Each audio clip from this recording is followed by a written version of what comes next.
My mom knew my brother and my wife cheat me. They tried to fool me into raising his baby, but I unleashed the truth. What followed tore our family apart, and I didn't stop until every lie was burned to ash.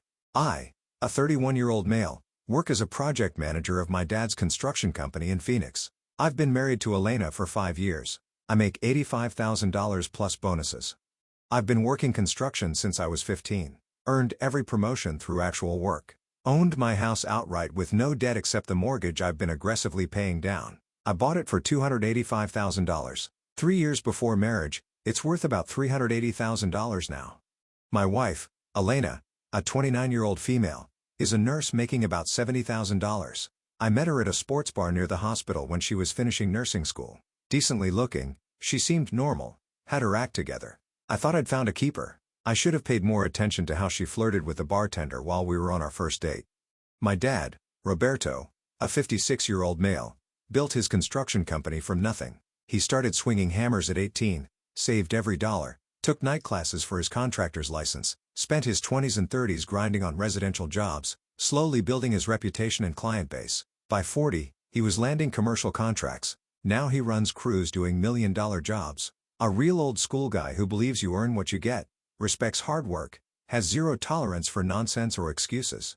Mom, Nora, a 54-year-old female, retired from some pencil-pushing administrative job at the school district. She spends her days shopping with dad's money and gossiping with her church friends. The type who demands to speak to managers and thinks the world revolves around her precious baby boy. She acts like she's some kind of saint, but gossips about everyone behind their backs. Then there's Derek, my younger brother, a 26-year-old male, mom's golden child. A pretty boy with perfect hair who's never worked a real day in his life, thinks he's God's gift to humanity. He started in dad's office doing basic filing and customer service calls for $55,000. But dad's been slowly giving him more responsibility, hoping he'll grow up. He has this smug attitude like he's doing everyone a favor just by showing up. Here's what you need to understand about the family dynamics. Dad tried for years to make Derek into a man, had him working summer jobs at construction sites starting when he was 16, hoping manual labor would build character. Derek would show up late, complain about the heat, find excuses to hide in the truck with the AC running while everyone else was busting their asses. I remember one specific incident when Derek was 19. Dad had him on a roofing crew in July, Phoenix summer, 115 degrees. The kid lasted 2 hours before claiming he felt dizzy and needed to go home. Meanwhile, the rest of us worked a full 10-hour day. Dad was embarrassed as hell, especially when the crew started making jokes about his soft son. Meanwhile, I was learning every trade: electrical, plumbing, framing, concrete, drywall. I started at the bottom, cleaning tools and organizing materials, worked my way up through every position. Dad taught me that respect is earned, not given, and nothing comes free in this world. By 20, I was running my own crews on residential projects. Dad promoted me to project manager at 24 because I actually got things done and didn't cost him money. I coordinate with subcontractors, deal with city inspectors, handle budgets and timelines. Dad finally gave up on manual labor for Derek and stuck him in the office doing paperwork and customer service calls. Over the past year, Dad had started giving Derek more responsibility.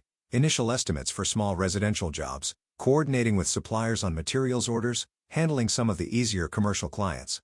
But this guy acts like he's some kind of executive, shows up in expensive clothes, drives the leased BMW that costs more than most people's rent. The resentment was always obvious. Every family dinner, Mom would praise Derek for some meaningless accomplishment, like showing up to work on time for a week straight while I just finished overseeing an $800,000 strip mall project that came in under budget. Dad noticed, but kept quiet to avoid fights. Derek's always been jealous.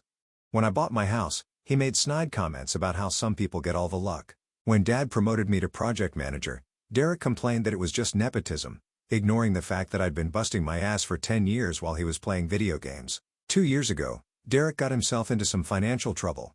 Credit card debt, car payments he couldn't handle, the usual mess that happens when you live beyond your means. Dad bailed him out with a $15,000 loan that was supposed to be paid back over 2 years. Derek made maybe 3 payments before the excuses started rolling in. The first couple of years with Elena were solid. We had our routines. I handled house maintenance and finances. She managed social stuff and cooking, both working hard, building something together, planning for kids. She was a good cook, made these amazing Sunday dinners that reminded me of my grandmother's cooking.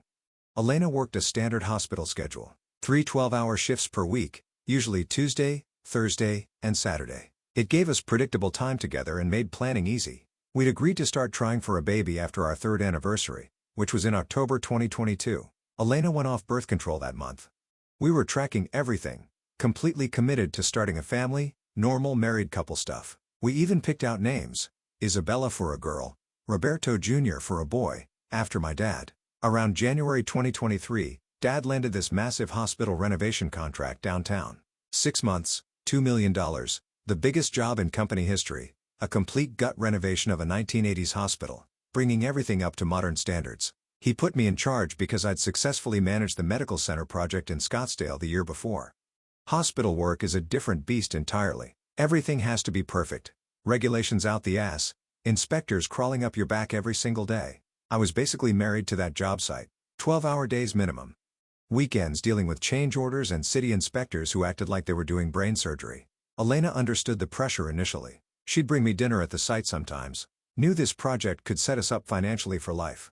Successful completion meant partnership in the company, a significant pay bump, maybe even franchising opportunities in other cities. We talked about using the bonus to pay off the house completely and start looking at investment properties. That's when Elena started hanging with Sophia, this traveling nurse doing a rotation at her hospital. According to Elena, Sophia was single, adventurous, knew all the cool spots in Phoenix I'd never heard of. Suddenly, Elena was going out 3 nights a week instead of staying home watching Netflix with me like we'd done for years. I was too buried in concrete schedules and electrical inspections to notice the changes. Looking back, that's exactly when everything started falling apart, but I was so focused on delivering this project that I missed all the warning signs. Elena's schedule became complete chaos around February. She'd always worked those 3 12-hour shifts, a predictable routine we'd built our entire marriage around. But suddenly, she was constantly picking up overtime shifts, covering for sick colleagues, mandatory training sessions that supposedly came out of nowhere. Her base schedule stayed the same, but she was working 5 or 6 days a week instead of 3. Around the same time, Derek started showing up at our house when I wasn't there. I'd come home exhausted at 8 p.m. and Elena would casually casually mention that Derek had stopped by to check on her, brought her coffee from that expensive place downtown, helped fix some minor thing around the house that I'd been meaning to get to. At first, I actually thought it was nice. Derek was finally acting like family instead of a spoiled brat who only cared about himself. Maybe having more responsibility at work was finally maturing him into a decent human being. At the company, Derek was actually stepping up for once. Started dressing more professionally instead of like he was heading to a nightclub. Showed up on time consistently. Even volunteered for weekend work on inventory and filing. Dad mentioned several times that Derek was finally growing up. When the hospital project wrapped up in late March 2023, ahead of schedule and under budget, I expected things to return to normal with Elena. The project had been a massive success, came in $50,000 under budget, and earned the company a reputation bonus that Dad was already talking about investing in new equipment. Except normal had been completely redefined while I was working 70-hour weeks. Her schedule was still complete chaos. Those same overtime shifts, mandatory training sessions, CO worker emergencies that required her immediate attention. But now that I was home more and could actually pay attention, I started noticing things that didn't add up. Financial irregularities hit me first. Elena had been withdrawing $200 cash every Friday for 2 months straight. When I asked about it, she said girls' nights were getting expensive, and she preferred cash to avoid overspending on the card.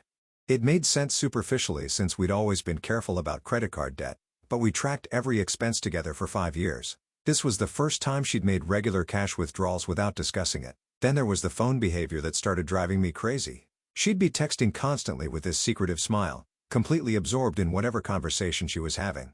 But the second I entered the room, she'd flip it face down or put it away entirely like she'd been caught doing something wrong. When I asked who she was talking to, always the same response: work group chat about scheduling and hospital gossip. The physical symptoms started around early April, though I didn't know that's what it was yet.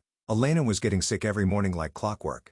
I'd hear her in the bathroom at 6 a.m., throwing up, then the shower running for an unusually long time. One morning, I got up to check on her, found her kneeling over the toilet looking miserable. I suggested maybe she was pregnant and watched her face go white with what looked like pure terror. She insisted it was just a stomach bug going around the hospital, said half the nurses were dealing with the same thing. Made a doctor's appointment, but specifically told me not to come because it wasn't worth me missing work for something minor. Here's the thing. I've been tracking her cycle on my phone app since October when she went off birth control. We were actively trying to conceive, so I monitored everything carefully. Ovulation dates, cycle length, optimal timing for conception. She was 3 weeks late, which had never happened once in our entire relationship. But when I mentioned it, she got defensive and angry in a way that caught me completely off guard. "Why are you tracking my period like some creepy stalker? I can handle my own body, Kevin. Stop micromanaging everything in my life." That reaction was way out of proportion to a normal conversation between married couples trying to get pregnant. We'd been discussing cycles and timing for months without any issues. Mom's behavior shifted around the same time, which should have been another red flag. Instead of calling our landline like she had for years, she started calling Elena's cell directly. Long conversations where Elena would leave the room and talk in hushed tones for 30 to 40 minutes at a time. I'd see her pacing around the backyard or locked in our bedroom, speaking in whispers. Sometimes I'd catch fragments through the door, things about checking on that situation or making sure everything is handled properly, or he can't find out about this. Since when did my wife and mother have private conversations that couldn't include me? They barely tolerated each other for the first 4 years of my marriage. Once, I walked in while they were on speakerphone in the kitchen. Mom immediately said, "Oh, Kevin's home. We'll continue this later," and hung up. The tone was exactly like they'd been caught planning some kind of surprise party, except my birthday wasn't for 6 months. Elena's work stories stopped making sense when I started paying attention. She'd come home claiming to have worked a double shift, but would be completely energetic instead of exhausted. Or she'd say she'd been in surgery assisting with a trauma case, but there'd be no blood or antiseptic smell on her scrubs like there usually was after intense procedures. The breaking point came on a Tuesday in mid-April when my truck wouldn't start, and I had to catch a ride home with Rodriguez, one of my foremen. I left work early around 2 p.m. Instead of my usual 7 p.m., walked through the front door and heard voices in the living room. Elena was laughing in a way I hadn't heard in months, completely relaxed and happy. Derek was sitting on my couch next to my wife, closer than any brother-in-law should be. Not quite touching, but in that intimate space couples occupy when they're comfortable with each other. When I appeared in the doorway, they both jumped apart like they'd been caught with their hands in the cookie jar. Elena actually asked, "What are you doing here?" Derek spilled his coffee jumping up, made some weak excuse about being in the neighborhood and wanting to check on Elena since I've been working so much lately. The whole interaction felt wrong. Way too much nervous energy for what should have been a normal family visit. Just wanted to make sure she's okay, you know. "You've been so busy with work lately. Thought she might need some company." Derek's smile was too forced. Elena kept fidgeting with her hair and wouldn't make eye contact with me. Derek brought me coffee from that place downtown. Wasn't that sweet? That night, I couldn't sleep. Every instinct was screaming that something was very wrong. The changed schedules, secret phone calls, pregnancy symptoms, Derek's sudden interest in being a caring brother-in-law. Too many anomalies to ignore. I started going through interactions from the past few months, realizing how many things hadn't added up. I decided to do some digging the next day. I started with company records since Derek had access to job sites and vehicles through the fleet management system. I checked the GPS logs on his work truck for the past 3 months, cross-referencing locations and timestamps. I found dozens of stops at locations that had nothing to do with work assignments. My neighborhood during work hours when I was supposed to be the only family member home, a hotel in Scottsdale, restaurants in parts of town where we had no active projects. I cross-referenced those dates with Elena's claimed work schedule using the calendar app we shared. The pattern became obvious fast. Every single time Derek's truck was in my area or at one of these suspicious locations, Elena had supposedly picked up an extra shift or was dealing with some workplace emergency. The correlation was too perfect to be a coincidence. Next, I checked our joint bank account more carefully, going back 4 months instead of just looking at recent transactions. The cash withdrawals weren't random. They happened every Friday like clockwork, always exactly $200. But I also found charges at restaurants and hotels in Scottsdale on days when Elena claimed to be working doubles at the hospital. $180 at Fleming's Steakhouse on a Wednesday when she was supposedly working a 12-hour shift. $220 at the Four Seasons for afternoon tea on a Thursday when she claimed to be in mandatory training. $95 at some boutique hotel restaurant for brunch on a Sunday when she said she was covering for a sick colleague. I started keeping a detailed log documenting every discrepancy between her claim schedule and our financial records. The pattern was undeniable once I laid it all out. I called the hospital pretending to be trying to reach Elena for a family emergency. The nurse at the front desk said she wasn't scheduled that day and hadn't been in for 3 days. This was a Wednesday when Elena had supposedly worked a 12-hour shift the night before and was planning to work another one that evening. That's when I knew I had to check her email, even though it meant crossing every line of privacy we'd established.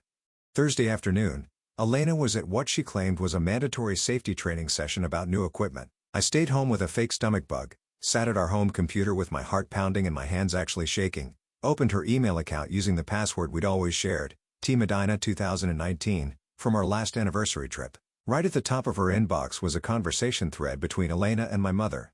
Subject line: making sure Kevin doesn't find out. My hands started trembling just seeing those words. It made me physically sick. What the hell were they hiding from me? I clicked on the thread and found 3 months of detailed emails discussing Elena's affair with Derek. The early messages from February were tentative. Mom asking if Elena was sure about this, warning her to be careful, suggesting maybe it was just a phase that would pass, but they got bolder and more detailed quickly. My own mother was giving step-by-step instructions on how to lie to me, telling Elena exactly when to fake extra shifts. What excuses would sound most believable? Offering her house as a meeting place when Dad was playing golf or working late at the office. One email from March made my stomach turn. Roberto always plays golf Thursday afternoons until 6, so you have at least 4 hours if you park in the back driveway. Derek can use the side entrance by the garage. I'll make sure the neighbors don't see anything unusual. Another one: tell Kevin you're working a double Tuesday night. Roberto has that contractors meeting until 10 p.m., so the house will be empty. Derek already told his roommate he's staying overnight at a job site. Then came the pregnancy emails from mid-April. Elena was 8 weeks along, confirmed by her gynecologist, Dr. Martinez. They weren't sure if the baby was mine or Derek's because the timing overlapped with both relationships. My mother's response was the most disgusting part. She told Elena to pass the baby off as mine regardless, that I'd be a better father than Derek anyway, that what I didn't know wouldn't hurt me. Another email from Mom: Derek isn't ready for the responsibility anyway. Kevin has the house, the stable job, the maturity. Just let him think it's his and everyone wins. Derek gets to keep having fun. You get financial security, and Kevin gets the family he's always wanted. Elena's response: but what if Kevin finds out later? What if the baby looks like Derek? Mom's reply: we'll deal with that if it happens. For now, just focus on making Kevin think everything is normal. Keep having sex with him regularly so the timing makes sense. I sat there for 2 hours reading every single email, getting sicker with each message. I screenshot everything, saved copies to a USB drive, printed the most damaging ones. My hands were shaking, but my mind felt strangely clear and focused. These people had been planning to destroy my life for months, and they thought they were smart enough to get away with it. I called Dad immediately. Dad, I need to see you at the office right now. Emergency family situation. Can't discuss it over the phone. 20 minutes later, I was sitting in his office, showing him everything, telling him the whole story. Elena, Derek, the pregnancy, Mom's involvement in orchestrating and covering it all up. There was a long silence on his end while he processed what I was telling him. When he finally spoke, his voice was deadly calm in a way that actually scared me. Son, this is war now. Meet me at Marcus's office in 2 hours. Don't say anything to anyone until we figure this out legally. Dad and I sat in Marcus Chen's law office, going through all my evidence like we were preparing for trial. Marcus handles all the company's legal work, but also has a reputation for being absolutely ruthless in divorce court. Dad had called ahead and explained the situation, so Marcus had already cleared his afternoon. Marcus reviewed everything methodically: the emails, bank records, GPS logs, restaurant receipts, hospital scheduling discrepancies. His assessment was immediate and brutal. The house is yours, separate property purchased before marriage. With this level of documentation, we can move fast and protect everything you've worked for. His instructions were specific and immediate. Secure all finances today. Protect my assets. Document everything. Don't confront anyone until the legal framework was completely in place. First stop was the bank. I moved $95,000 from our joint account to my personal account, leaving exactly $5,000 so it wouldn't look like I was trying to hide assets. I also verified that my premarital investments, about $140,000 in retirement accounts and stocks, were properly documented as separate property that Elena had no claim to. Dad also made some strategic calls while I was at the bank, pulled Derek's access to company accounts and vehicles effective immediately, told Linda, the office manager, that Derek was being reassigned to a different role and wouldn't need his company credit card, truck, or building access anymore. Derek would find out Monday morning when his keycard didn't work and his truck wouldn't start. I blocked all joint credit cards except one with a $2,000 limit, so Elena couldn't go on a revenge spending spree. Removed Elena as an authorized user on my personal cards. Every move was calculated to protect my assets while staying within legal boundaries. That evening, Elena's phone buzzed with a text from Derek while she was in the shower. I'd been watching for this kind of opportunity. The message said, "Can't wait for tomorrow at Mom's. Dad's working late, so we'll have the place to ourselves again. Bring that thing you bought yesterday." Fresh evidence that the affair was ongoing and escalating. I screenshot the message and sent it to Marcus immediately. That's when I decided it was time to end this charade completely. I called Dad and asked him to set up a family dinner at my house for Saturday night. He understood immediately what I was planning without me having to explain. He called Mom and Derek separately, told them it was a mandatory family dinner at Kevin's house, said I had a big announcement and wanted the whole family there, made it sound like good news, maybe a promotion, or Elena being pregnant, or us buying a bigger house. I told Elena about the dinner Friday night, watched her immediately tense up when I mentioned Derek would be there. She started asking nervous questions about what kind of announcement, why I was suddenly hosting family dinners when I usually avoided them, whether she should cook something special. Just thought it was time to bring everyone together for some good news. We've got something exciting to share with the family. Her face went pale. What kind of news? You're making me nervous. You'll find out Saturday. Don't worry about cooking. I'll handle everything. Saturday afternoon, April 29th. I set up the dining room like a war room, placed the divorce papers in a manila envelope at my seat, printed the most damaging emails in a larger envelope for Dad to read. Also wrote a certified check for $15,000 made out to Dad. The exact amount Mom had convinced him to lend Derek for his financial crisis 2 years ago. Dad deserved his money back before this family imploded completely. Elena spent the entire day nervous and jumpy, asking a dozen times what this announcement was about. I just smiled and told her to be patient. I made my famous tri-tip with chimichurri for dinner, the same meal I'd been making for family gatherings for years. Wanted everything to seem normal until I dropped the hammer. Mom arrived first, gave me one of her fake hugs where she doesn't actually touch you. Immediately started asking where Elena was and what this mysterious announcement was about. Dad just nodded at me with this knowing look. Derek showed up 20 minutes late wearing his usual smug expression and a designer shirt that probably cost more than most people make in a day. Gave me one of those condescending brotherly shoulder pats that made me want chai tea. System, wanna punch him right then. So what's the big news, bro? Elena finally pregnant? About time you two got your act together. The way he said it, with that knowing smirk and the emphasis on finally, told me everything I needed to know. He thought he was winning some kind of game, that he'd outsmarted his older brother and gotten away with it. Elena barely spoke during dinner, just pushed food around her plate and kept glancing nervously between Derek and me. Mom kept trying to make small talk about the weather and her church friends, but you could feel the tension in the room. After dinner, Dad raised his beer with a warm smile. Well, son, what's this big announcement you wanted to share with the family? I reached for the manila envelope and slid it across the table to Elena. Actually, I do have something very important to share with everyone. These are divorce papers. Dead silence. You could hear the air conditioning humming and a neighbor's dog barking in the distance. Elena's face went ghost white and her hands started shaking. What? What are you talking about, Kevin? Mom started her usual dramatic routine, placing her hand over her heart like she was having chest pains. Kevin, what's gotten into you? Save it, Mom. I cut her off and handed the second envelope to Dad. 3 months of emails between Mom and Elena planning Elena's affair with Derek. Mom's been covering the whole thing. Dad opened the envelope and started reading. Even though he knew reading her words, his blood was boiling with each page. Derek shot up so fast, his chair crashed backward into the wall behind him. You went through her emails? That's illegal, you psycho. You can't use that in court. Really? That's your main concern right now? My voice was dead calm. Not that you've been screwing my wife for 3 months? Elena's hands flew to her mouth. Kevin, please just listen to me. Shut up, Elena. I didn't even look at her. Dad read the part where Mom suggested using his golf schedule to plan their hookups. Mom lunged across the table for the papers, but Dad yanked them away from her reach. Nora, what the hell is this? Roberto, let me explain. Explain what? Dad's voice boomed through the house so loud I thought the windows might rattle. How you helped destroy our family? How you turned my own son against his brother? How you've been lying to my face for months? Mom's careful composure cracked completely. She started pointing at Elena. She came to me. She seduced Derek. I was just trying to minimize the damage to the family. Derek actually had the balls to smirk and shrug. Come on, everyone needs to calm down. Kevin, you work 70 hours a week. Elena needed attention and affection. I was there for her when you weren't. That's when I completely lost it. I walked around the table and punched him in the face with everything I had. Felt his nose cartilage crunch under my knuckles. Blood exploded across his designer shirt. He went down hard, took the china cabinet with him. Mom shrieked like someone was murdering her precious baby boy. Dad stood up slowly, all 6 feet 3 inches, 220 pounds of him towering over everyone in the room. Get him outside now. Derek was on the floor, blood streaming down his face and onto my hardwood. Dad, you can't just I can do whatever I want. You're fired. You're cut off financially. As far as I'm concerned, you're dead to me. Roberto, he's your son. Mom was hyperventilating. Kevin's my son. Derek proved tonight that blood doesn't mean anything when you betray family. Elena was sobbing hysterically.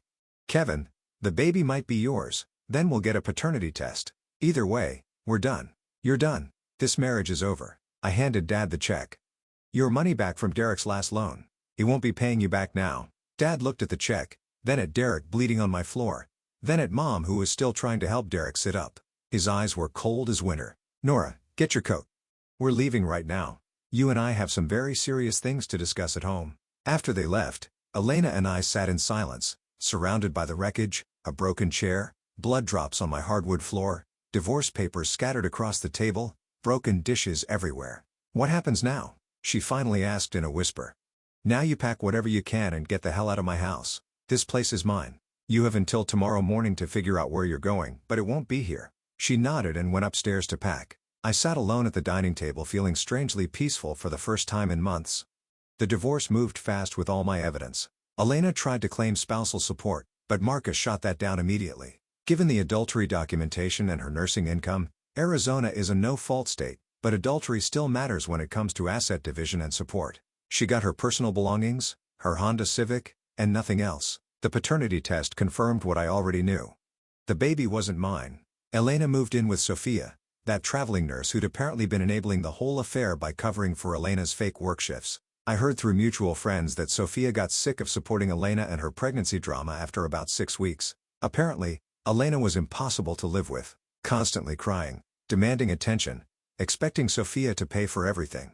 Dad followed through on every single threat. Derek was permanently fired from the company and banned from all job sites. Dad also called around to other contractors in the Phoenix area. Word travels fast in the construction business. Derek became basically unemployable in the only industry he'd ever worked in.